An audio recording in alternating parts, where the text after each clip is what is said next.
नमस्कार दोस्तों, केमिस्ट्री साला चैनल में आपका स्वागत है। आज का मेरा ये वीडियो इलेक्ट्रोकेमिस्ट्री पार्ट 14 एंड सब topic is Faraday's second law. तो दोस्तों, आपने पहले फैराडेज फर्स्ट लॉ देखा और उसमें कुछ न्यूमेरिकल प्रॉब्लम भी देखे। सेकेंड लॉ भी फर्स्ट लॉ ही समझो, एक ही चीज़ है दोनों, लेकिन थोड़ी मैं बात बताता हूँ इसमें। जैसे मान लीजिए फैराडे सेकेंड लॉ, अभी मैं स्टेटमेंट नहीं लिख रहा हूँ, अभी मैं इसको समझाने की कोशिश करता हूँ।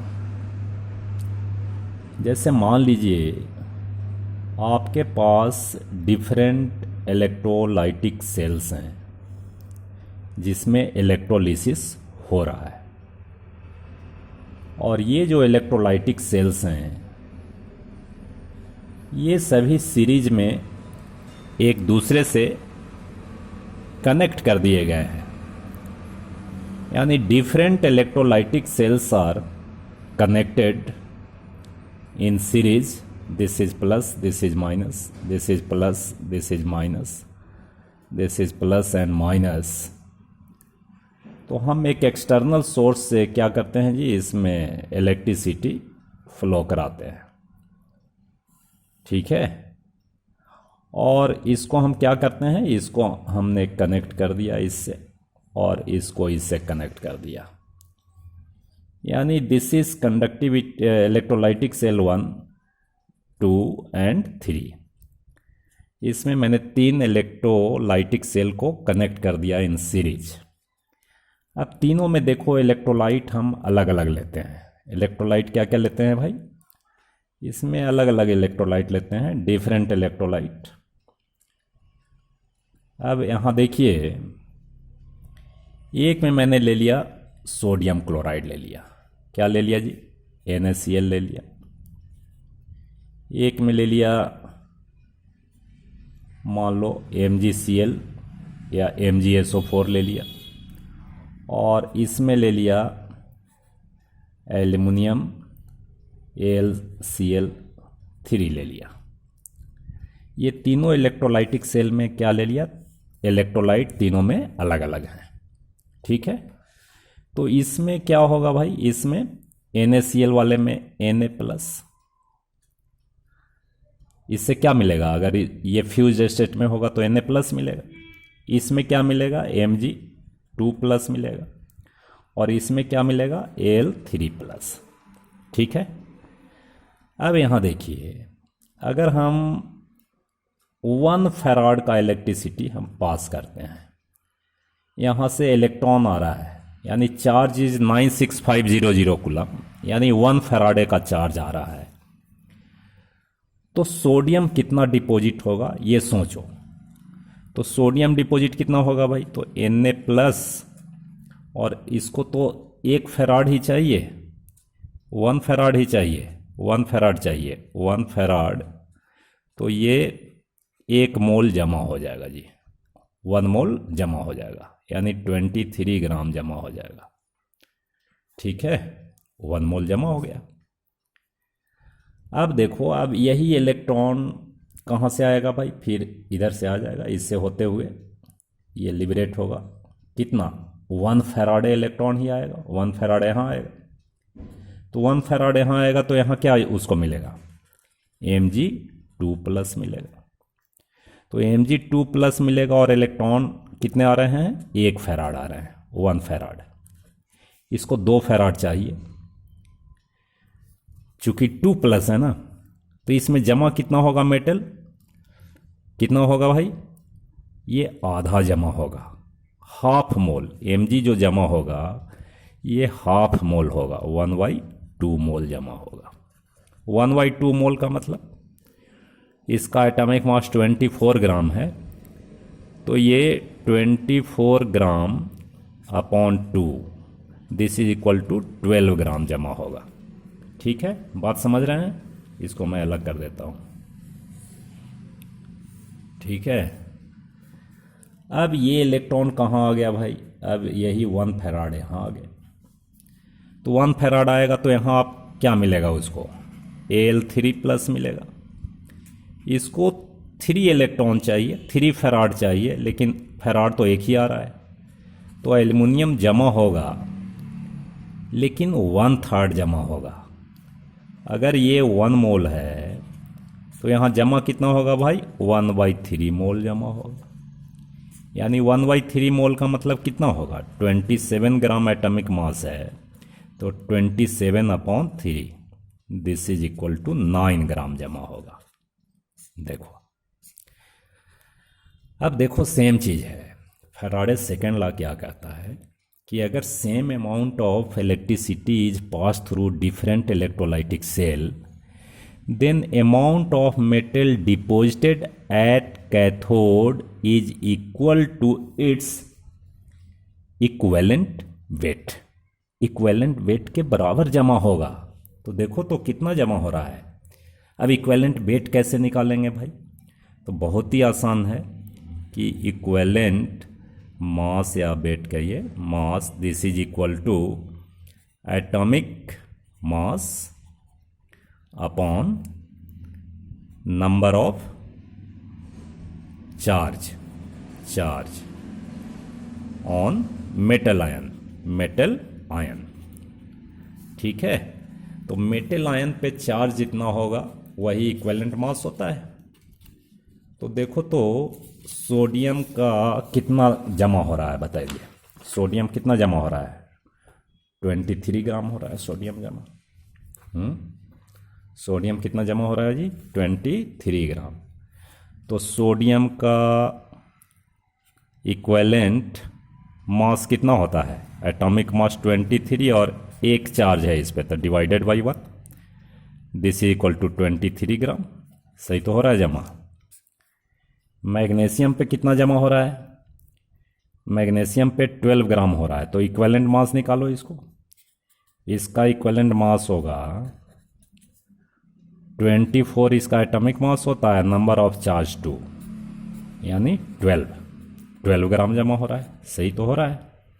और एल्युमिनियम में देखिए, एल्युमिनियम का 27 ग्राम होता है एटॉमिक मास, और चार्ज इस पे 3 चार्ज है, तो upon 3 this is equal to 9 gram, this is equivalent मास।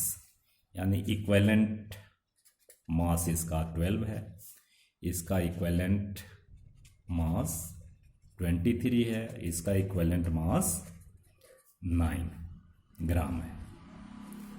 ठीक है, तो ये तो होगा ही, होना ही है।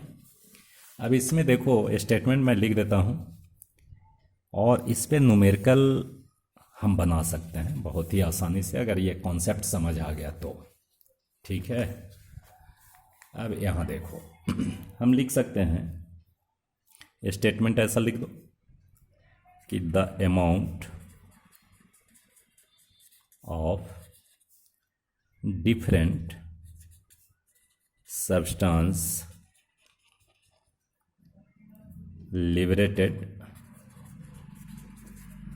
by the same quantity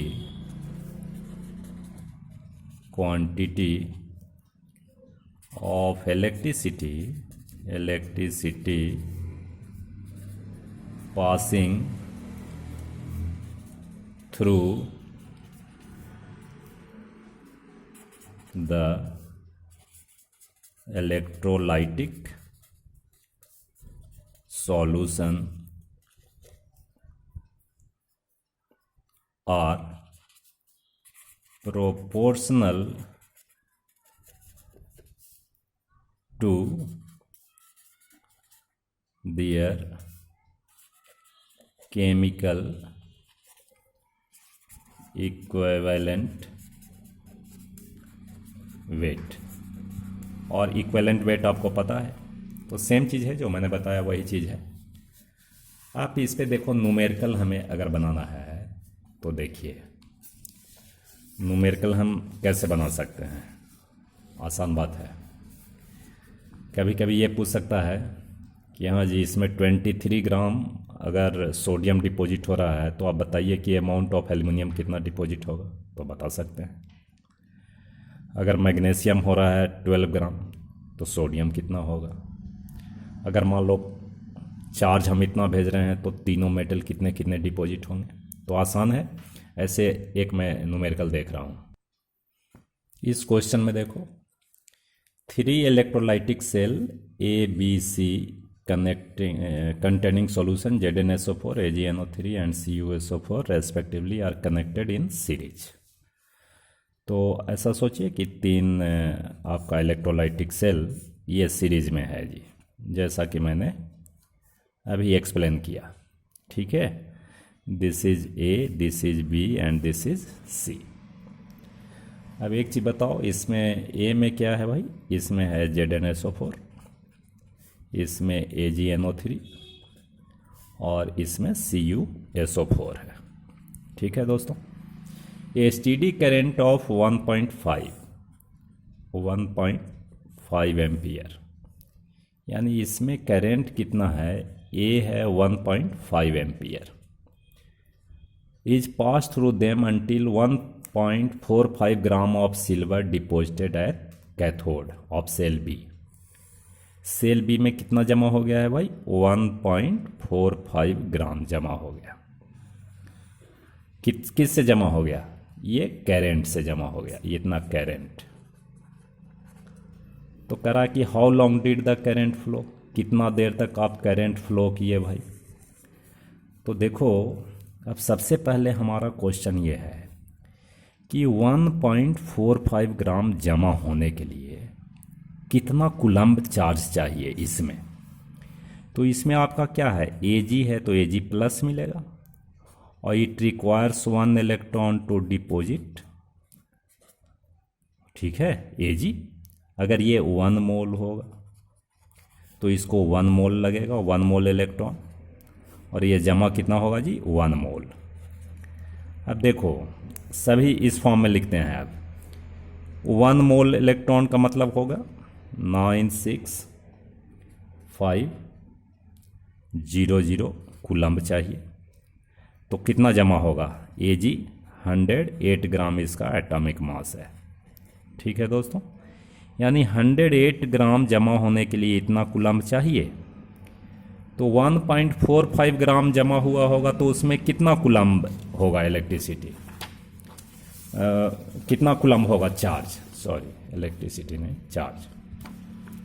तो यूनिटी मेथड से निकाल लो कि 108 ग्राम Ag रिक्वायर्स कितना भाई? 96500 कूलम्ब। लेकिन जमा कितना हो रहा है भाई? जमा हो रहा है 1.45 ग्राम। इतना Ag के लिए हमको कितना चाहिए? तो इसके लिए बिल्कुल सही है कि 96500 अपॉन 108 इंटू 1.45, इतना कूलम्ब चार्ज चाहिए, इतने कूलम्ब चार्ज चाहिए। अब इसको आप कैलकुलेट करोगे, तो इसको कैलकुलेट करोगे तो ये जो आता है आपका, वो आता है 1295.6 कूलम्ब। इतना कूलम्ब इतना डिपॉजिट होने में लगा।